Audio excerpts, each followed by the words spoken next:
Welcome to Lecture 17. Today we're going to be talking about superchargers and turbochargers, so staying on the theme of the inlet to the engine. So let's first start with what natural aspiration is. So in a engine that does not have a supercharger or turbocharger, we consider that naturally aspirated. It's breathing naturally. And what's driving the airflow into the cylinder is a pressure difference between the cylinder and the ambient air as that cylinder is dropping. And we've talked about volumetric efficiency as sort of a measure of that difference between the pressure in the cylinder and the ambient pressure. Now there's a few things we can do to increase the pressure or the volumetric efficiency in a naturally aspirated engine. One of those is what's known as the ram effect. So when we say ram air charging, it's not that the car is driving down the highway so fast that you're into the realm of compressible fluid mechanics and actually ramming air into the engine. The only place where airflows are reaching that velocity of compressibility is at the inlet valve itself. So imagining this diagram here is showing a piston starting at top dead center, dropping to bottom dead center, and then rising again. So this black line is tracing the pressure in the cylinder as that piston is moving from top dead center to bottom dead center over the inlet stroke, and then a little bit past that. And imagine we close the inlet valve. So this IC is inlet closed, somewhat after bottom dead center. And what's going to occur there is during this segment of the piston retreating, while you're sucking this flow of air through the inlet valve, you're creating momentum in that air. It's the air has mass, it's going to have some inertia.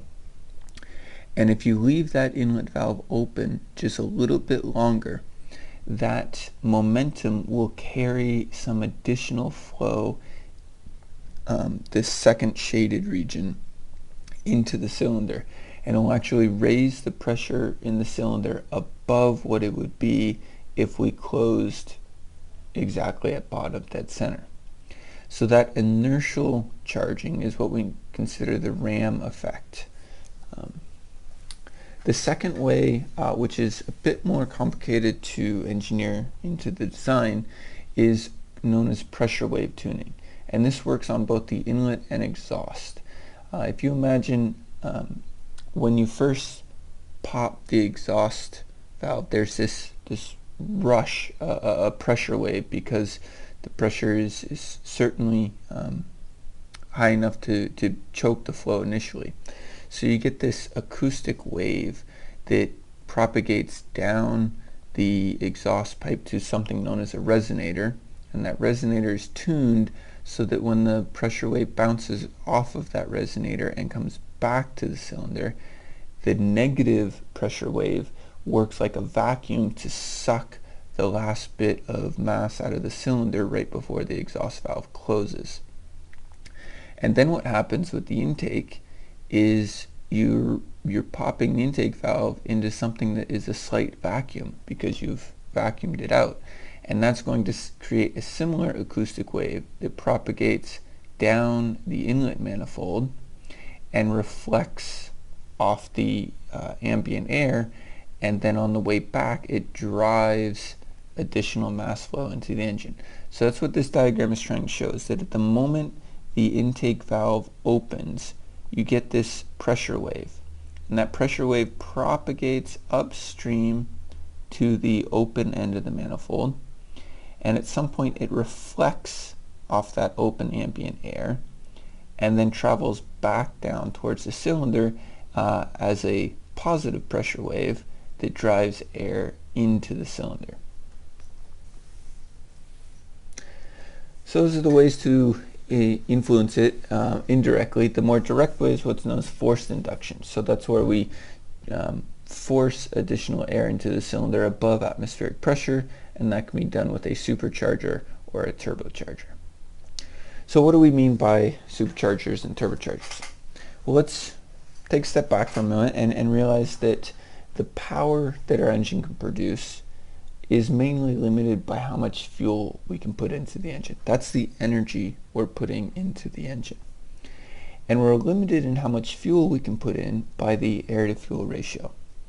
So the combustion is dictating we want to burn at a certain air-to-fuel condition, or air-to-fuel ratio, and that's limiting how much fuel we can provide the engine. If somehow I can increase the airflow into the engine, then I'm putting more fuel into the engine and I'm getting more power out. So the ways to increase the airflow rate of the engine would be to make the engine larger, run at higher RPM, or simply cram more air into the same cylinder by increasing the density of the air that we're putting into the engine. So that's what we're trying to do with the supercharger and turbocharger.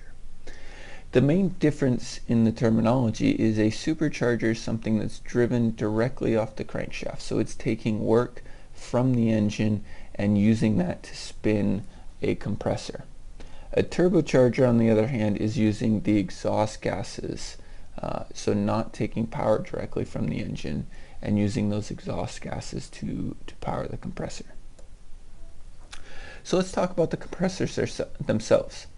The first type that you might be most familiar with is known as the Roots compressor. Now these are the big compressors that stick up above the scoop of the hood of the engine, that give the muscle cars their look. It's two counter-rotating rotors, and the lobes interlock so that they essentially trap gases against the wall of the cylinder. So if you see, this charge of air is going to get trapped between the rotor and the wall, and it's essentially getting moved from the upstream side to the downstream side. There's no actual compression of the air within the compressor itself. The point at which it's being compressed is when this exhaust side is at higher pressure than the inlet, and right when the air sort of becomes exposed to that higher pressure, it's the downstream air that's doing the compression. Now this reduces the efficiency. Now if it's unclear how something that's not compressing the air can still pump from low pressure to high pressure for a compressible fluid. Now for water it's quite straightforward. You're just pumping it up a hill essentially. What's happening in this type of compressible fluid design is, if we look at the engine is going to have some flow rate as a function of the pressure that we feed it. So for a given RPM, the flow rate will increase when we increase the pressure into the engine, so the outlet of the supercharger. Now the supercharger, the flow rate is only going to be a function of the RPM. It's not going to be a function of what the pressure is here or here, upstream versus downstream.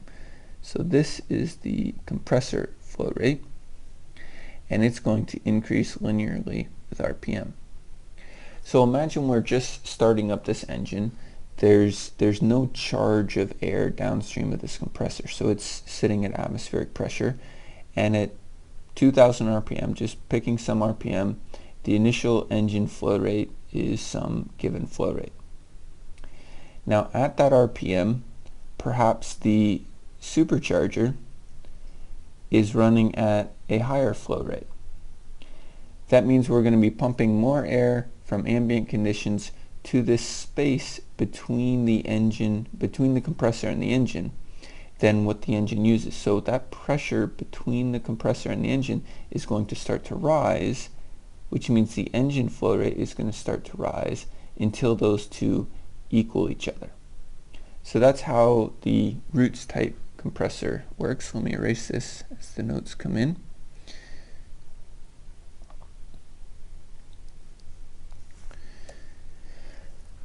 So the Roots pump uses counter-rotating rotors, and it just pumps the air from one side to the other, much like a liquid pump would. The original patent was in 1860, first person to put this on a car was none other than Gottlieb Daimler of Daimler Chrysler. So this was what helped make his cars famous and powerful and worked very well for over 100 years now. It's very recognizable. These are the big superchargers that stick out of the hood. The alternative that's still a similar design is what's known as a twin screw compressor, or a positive displacement compressor. And in this, you have air getting trapped between two different shaped lobes, and it starts large and then it gets squeezed down small as the air moves in the longitudinal direction of this compressor. So air is trapped and it's actually squeezed within the compressor, which helps efficiency. The drawback is they can be quite noisy. That the whine of a supercharger you might hear, that would typically be a screw type compressor. Now the third and final type of compressor we typically put on vehicles is a radial compressor. Now more often than not, these are associated with turbos, but you could under certain circumstances run these off of a belt, just like a normal supercharger.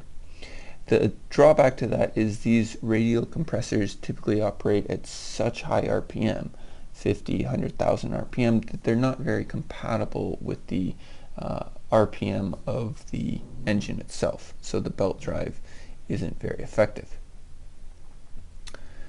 So what's occurring here is that you have these fan blades spinning, and as the air comes in to the compressor, the fan blades are going to apply some rotational kinetic energy to them and start accelerating the flow radially. Now the centrifugal forces are going to drive that air outward as it's spinning, and then as it slows back down and stagnates again, the pressure will be higher. So they're typically more efficient than the other types of compressors, somewhere in the neighborhood of 80% efficient.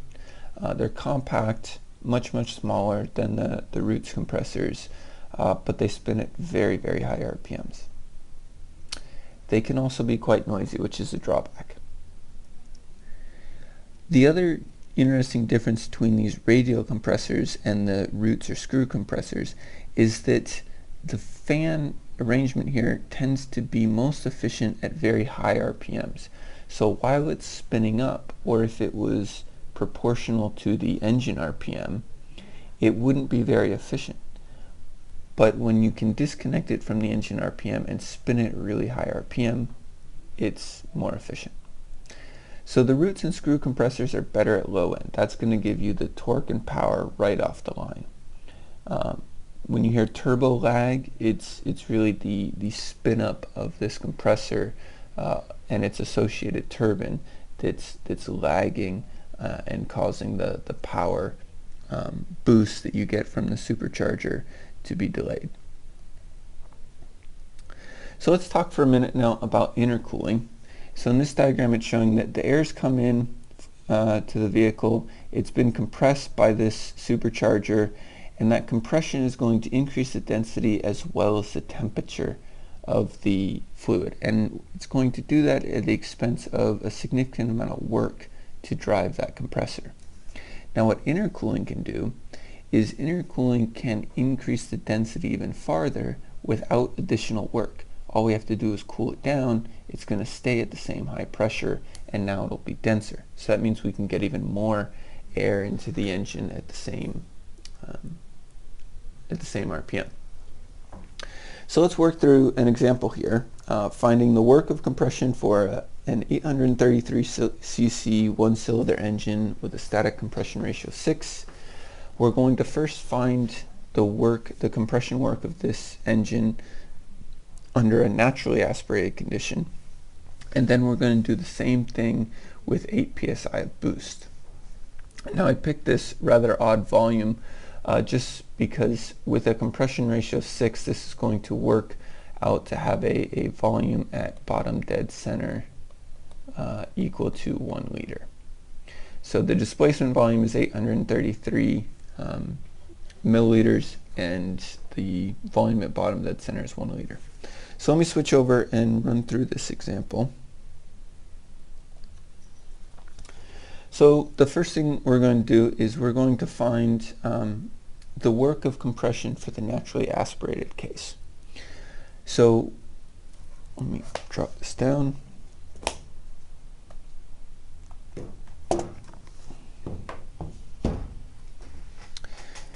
Okay, we've got the equation we use for finding the compression work. We had work from 2 to 3 is equal to mr T3 minus T2 over 1 minus gamma. So we need to find the mass, and we need to find T3. We're assuming T2 is going to be 300 Kelvin, and we're given that the naturally aspirated pressure is 100 kilopascal. So we'll assume it's 100% volumetric efficient under naturally aspirated conditions. So how do I find T3? That's our isentropic compression. I'm going to do 300 Kelvin times 6 raised to the gamma minus 1. And that's going to give me 561.7 Kelvin. And then the mass in this engine from ideal gas law is P2, volume at bottom dead center, over RT2. So we've got 100 kPa. And then that volume, the 833 milliliters, is volume at bottom dead center is 1 liter. So this is 1 times 10 to the negative 3 meters cubed over 0.287 kilojoules kilogram degree Kelvin times 300 Kelvin. And that's going to be 1.16 times 10 to the negative 3 kilograms. So now I can substitute both those back in and find the work of compression. So we've got 1.16 times 10 to the negative 3 kilograms times 0.287 kilojoules kilogram degree Kelvin times, we've got 561.7 minus 300 Kelvin,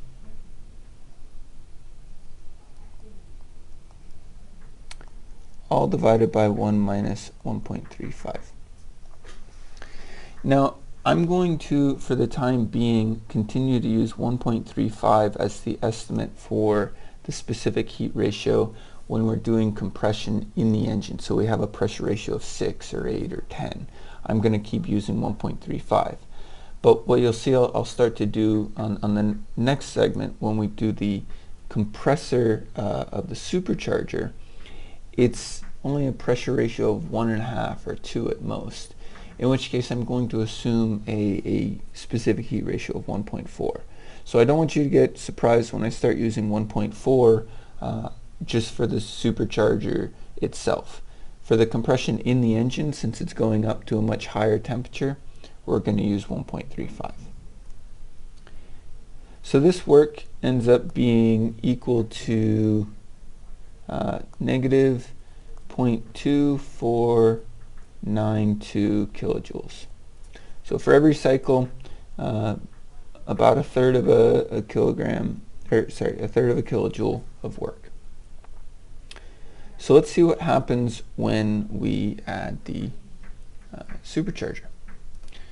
So I'm going to assume a boost of 8 psi, and so let's find the pressure ratio of that. If I've got 8 psi and atmospheric pressure is 14.7 psi, so P2 over the atmospheric pressure is going to be 14.7 plus 8 over 14.7 psi.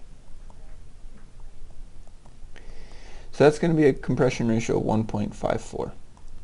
And because of this lower compression ratio, I'm going to assume gamma is equal to 1.4. And finally, I'm going to assume that the efficiency of this compressor, let's just say, is 80%, so 0.80. So now I need to find the temperature before the compression in the engine. So what is the temperature of the air right as I've crammed it into the cylinder. And in this case, we'll start by not doing the intercooling. So ideally, if I had an ideal supercharger, T2S would be 300 Kelvin times 1.54 raised to the 1.4 minus 1. So that's the new specific heat ratio I'm using. And that's going to give me 356.6 Kelvin. Now T2 actual is going to be equal to the atmospheric temperature plus 1 over the efficiency times T2S minus T1.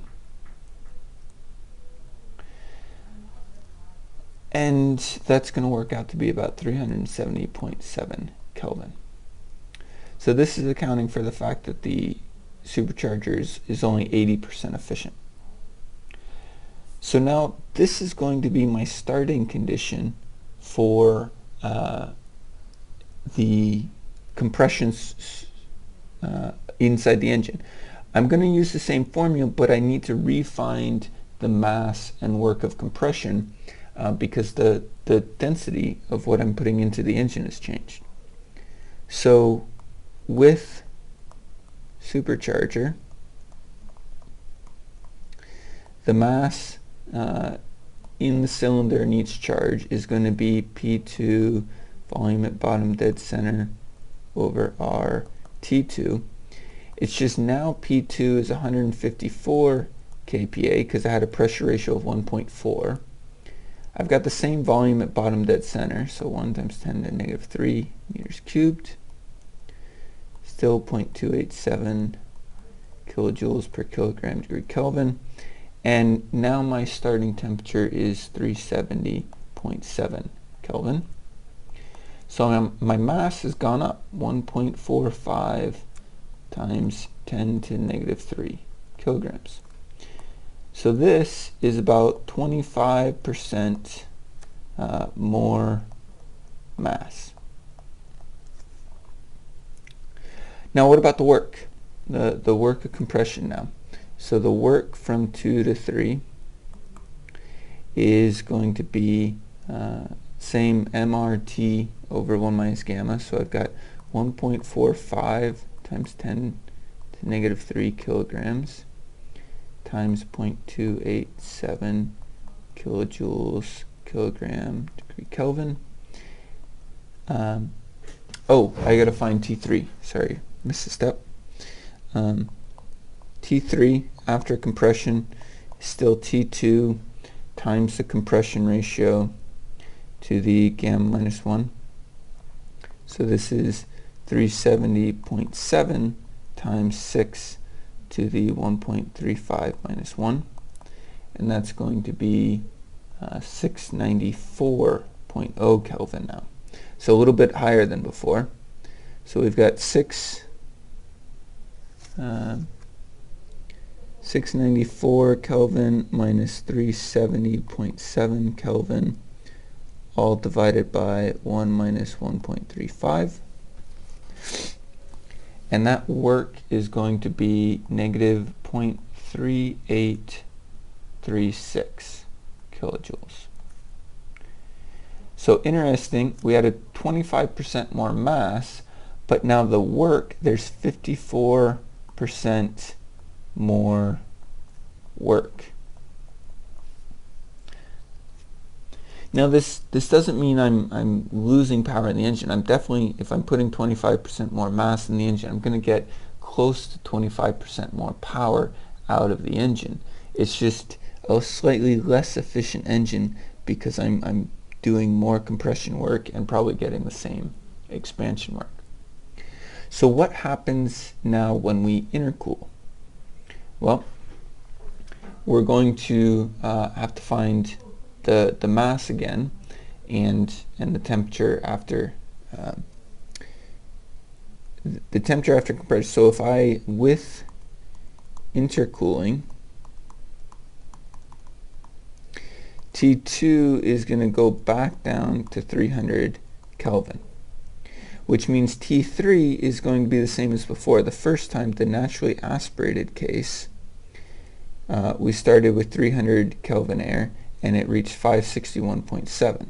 So that's going to be the same. T3 is 561.7 Kelvin. But the mass is now going to be P2, volume at bottom dead center, over R T2. Pressure is still 154 kPa. Volume is still 1 liter.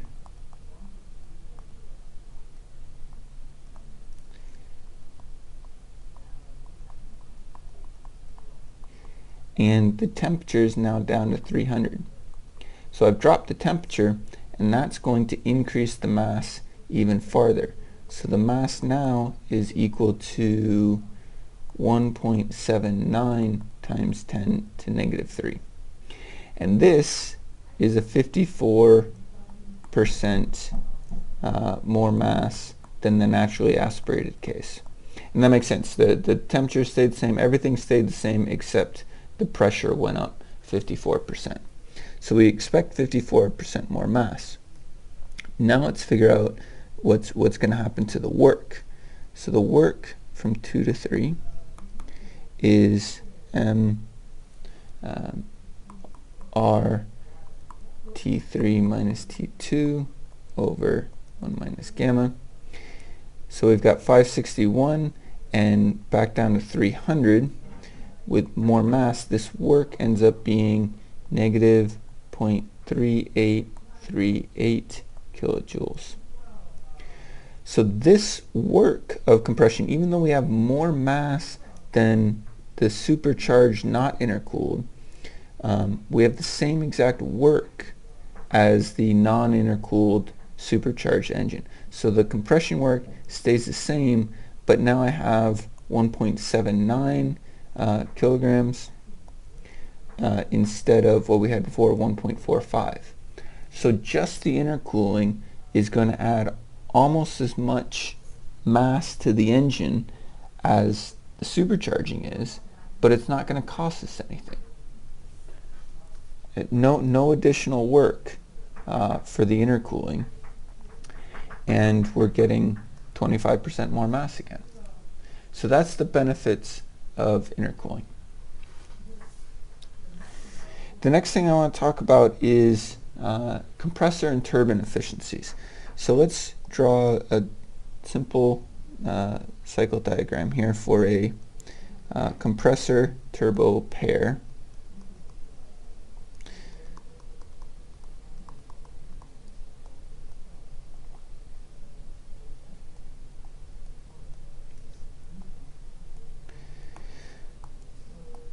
So we're going to start with state 1, the inlet of the entire vehicle before the compressor. State 2 will be after the compressor.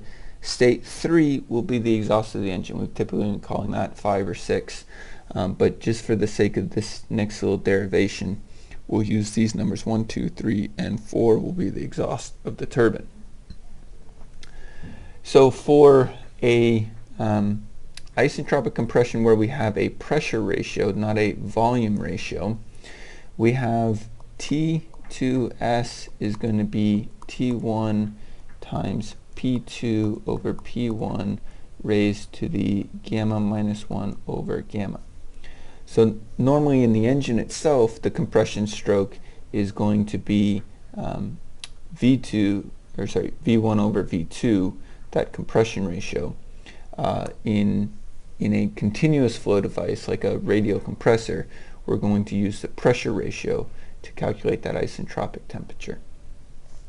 And then the work of the compressor has an efficiency, which is the ideal work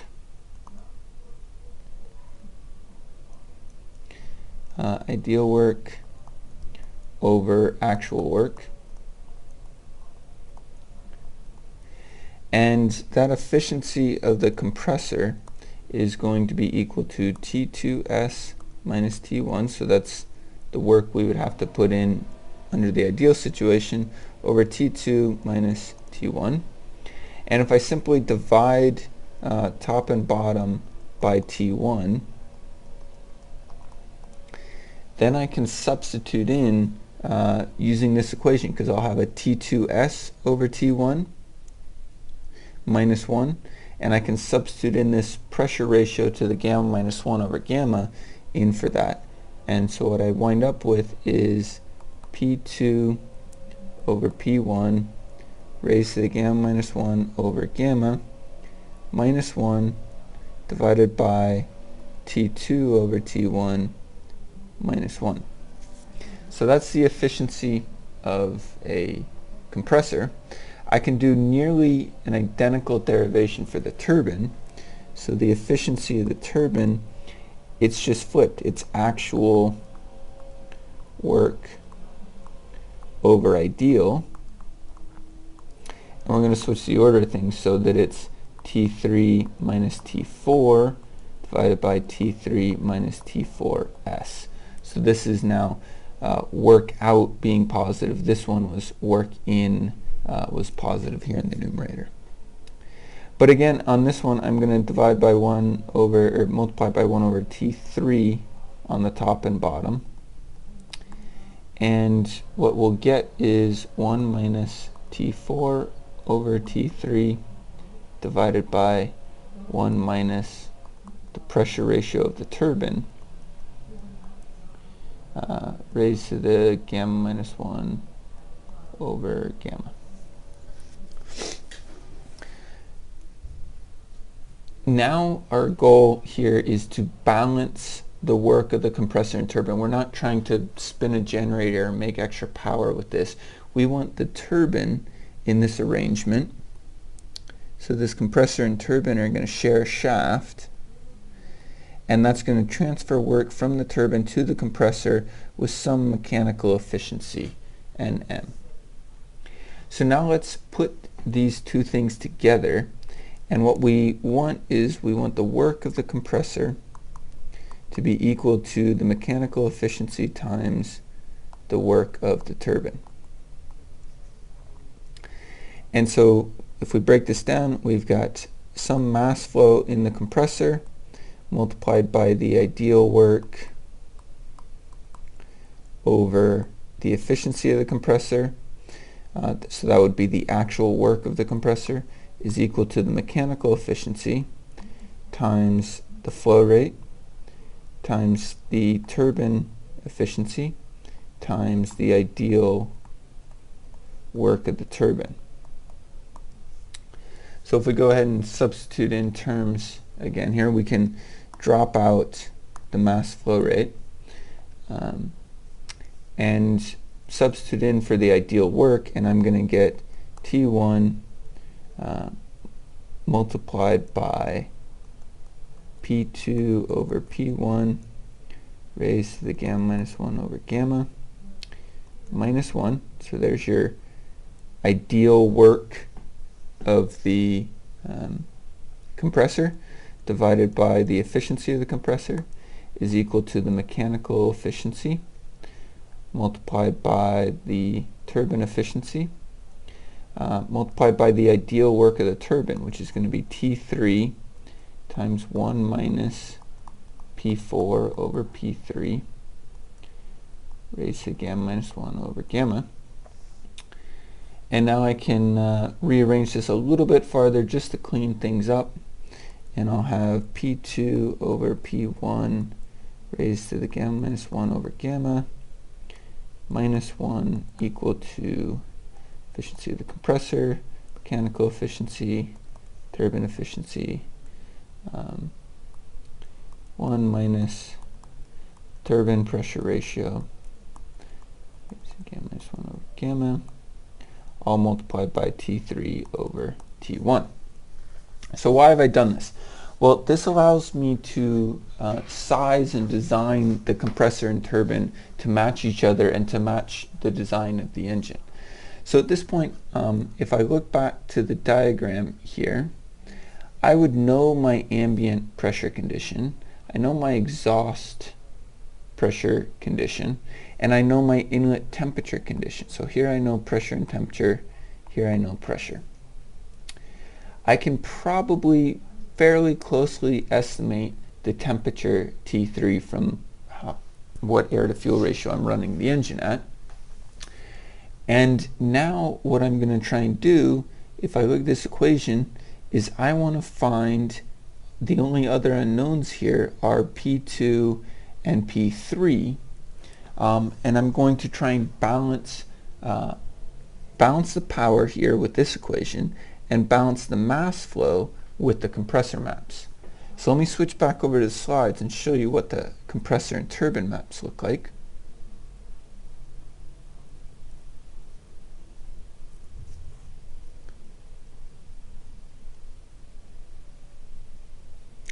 So here's an example of a radial compressor map on the right here. And ideally, I'm going to design for some amount of boost, and I'm going to pick that with the compression ratio here on the left side. And then I'm going to have some mass flow rate that I need for the engine on this x-axis here. And I'm going to find the compressor that puts me right in the sweet spot of where I want to operate at high efficiency most of the time. And then I need a turbine with a similar map such as this to line up with the same mass flow that produces enough power to drive this compressor. And the way I'm going to ensure that it has enough power to match the compressor is with the equation on the previous slide. This energy balance equation is going to make sure the compressor or the turbine is large enough. So compressor maps are what are used in the industry to decide how big of a supercharger or turbocharger needs to be bolted on the engine as a function of the displacement and RPM of the engine becoming a mass flow, and then the amount of boost or pressure ratio on the other axis. So how do you size a supercharger? There's a fairly complex relationship between speed, mass flow, and boost pressure that those compressor maps are trying to capture. It's nonlinear, and it's very difficult to design for the entire range of the engine. Boost is also going to be hurt by or impacted by the valve timing, valve size, carburetor. That's going to limit or in some way affect how much boost you get.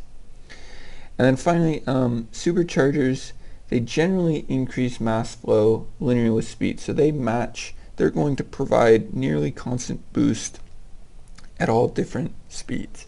The turbo and compressor arrangement is much more difficult to design across a range of flow rates.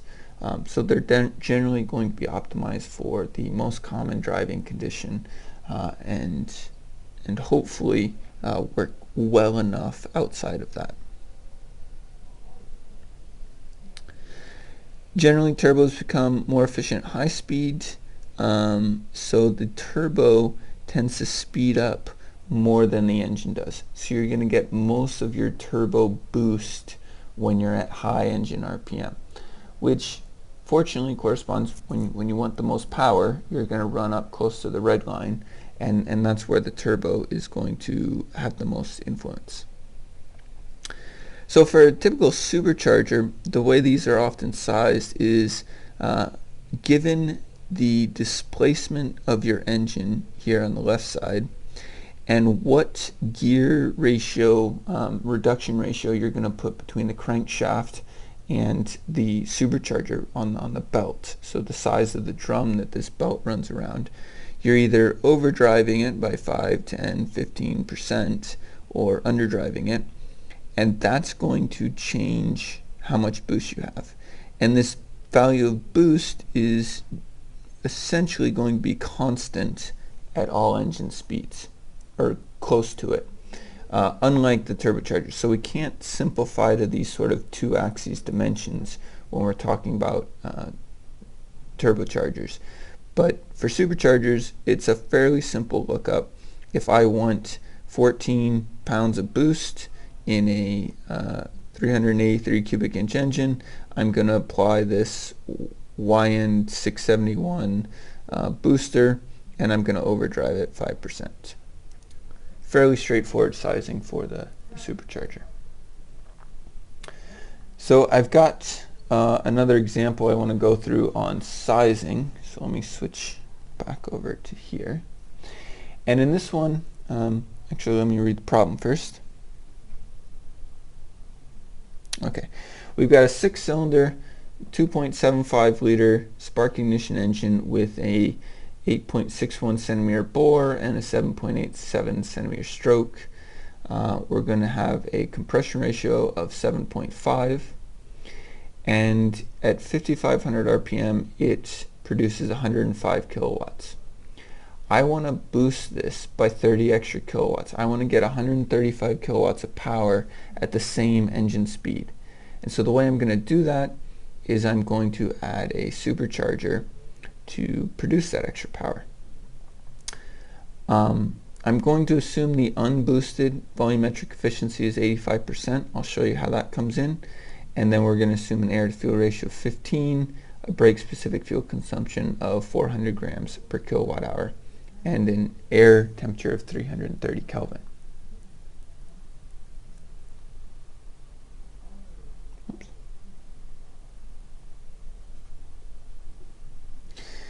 Okay, so the first thing I need to do is find how much airflow I need to get the 135 kilowatts. So I know I could find how much airflow I have currently, but I need to know how much airflow is necessary to get to that amount of power. And what we can assume is that the brake-specific fuel consumption isn't going to change that much. We're going to get the same power for every unit fuel. The efficiency of the engine won't change. So I can find that the flow rate of air is equal to the brake power I want multiplied by the brake-specific fuel consumption. So this is going to tell me the fuel. Let's try that again. So I have a mass flow rate of air I need to know. I know how much brake power I want, and I know the current brake-specific fuel consumption, which won't change. So this will tell me how much fuel I need into the engine to get the power I want. And so if I multiply that fuel flow rate by the air to fuel ratio, that's going to tell me how much air I need in the engine to get the power I desire. So I've got 135 kilowatts that I want to produce. I have an air to fuel ratio of 15, I have an air to fuel ratio of 15 and a brake specific fuel consumption of 4.4 kilograms per kilowatt hour. And then I'm going to multiply by 1 hour over 3,600 seconds, and that's going to give me a air flow rate of 0.225 kilograms per second. So what is the inlet pressure I need to achieve? What is the density of the incoming air I need to get to make sure the engine at 5,500 RPM is swallowing that much air?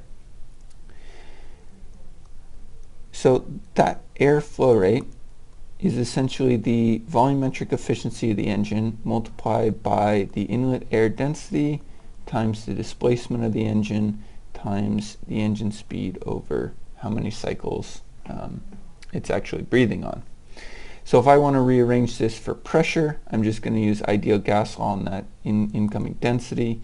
I'm going to have the volumetric efficiency times P1 displacement volume times N over N R T1. So this first equation I basically just got from the definition for the volumetric efficiency of an engine is the actual airflow rate over this sort of standard amount of air that would go into the engine under ideal situation. So I'm going to now rearrange this equation and solve for the pressure I would need to achieve the given mass flow that I want. So I've got P1 equal to N times mass flow rate of air times RT1 over the volumetric efficiency times VD over N. Now I understand that as we supercharge this, the actual volumetric efficiency of the engine is going to increase.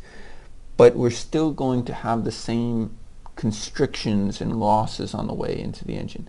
So if I assume that the unboosted volumetric efficiency is 85%, when I boost it, I'm only going to see 85% of that boosted pressure. So that's why we'll keep it in here. I'm not going to write it as a different term, but essentially this volumetric efficiency is sort of the unboosted volumetric efficiency. So let's start putting in numbers. We've got little n is 2 because we're doing a 4-stroke engine. We had 0.225 kilograms per second of flow we wanted, multiplied by 287 kilojoules per kilogram degree Kelvin times 330 Kelvin divided by our 0.85 times the displacement of this engine was 2.75 liters, so it's 0.00275 meters cubed. The engine speed is 5,500 revolutions per minute, and then I need to convert that to seconds. And I'm going to get a pressure of 198.9 kPa. So this is how much boost I need to get to the mass flow rate that would increase the power from 100 to 135 kilowatts. It's quite a bit of boost. So now I need to go to the compressor maps, plot the mass flow versus pressure of the compressor and turbine, and get the correct amount of boost. So the last thing I want to touch on today, before I leave you, is the idea of exhaust gas recirculation. So we've talked about the residual that's left in the engine, and that's going to essentially displace a portion of the volume and reduce the airflow that is coming in between cycles. Well, what if I want to keep the flame temperature low by having these unburned or non-burnable, it's not air with oxygen and it's not fuel, so I want to dilute that air to fuel so that we don't get too high of a flame temperature, but I don't want these hot gases taking up too much space in my cylinder and basically shrinking the size of my engine. So the way we get around that with a turbocharger is, let's imagine we try to exhaust everything out of the engine. So we try to limit the residual in the engine, and what's coming out of this engine might be 450 kPa. And so I can take some of that pressure and drive a turbine, and that'll compress some incoming air maybe up to 200 kPa. And so I can drop the pressure here in the turbine from 450 to 200, so I'm going to get a good amount of power out of that turbine, enough to power the compressor. But now I still have hot gases here at 200 kPa. So I can keep some of I can let most of it go out the tailpipe, but I can then return some of these products of combustion by cooling them. The pressure will stay the same, and have that merge with the fresh air coming in. So now I'm putting that residual back into the cylinder, but now it's cooled off, so it's dense. It's dense like the supercharged air. So this is a way to continue to have the effect you want of exhaust of that residual in terms of lowering the adiabatic flame temperature, but you're not losing power in the engine because you're putting that inert, non-reacting residual gas back into the engine in a dense form without having to do any work to densify it. You're just simply cooling it, and that's going to raise the density and keep the power high while allowing you to burn cleanly and efficiently. Well, that concludes this lecture. I look forward to seeing everyone in class.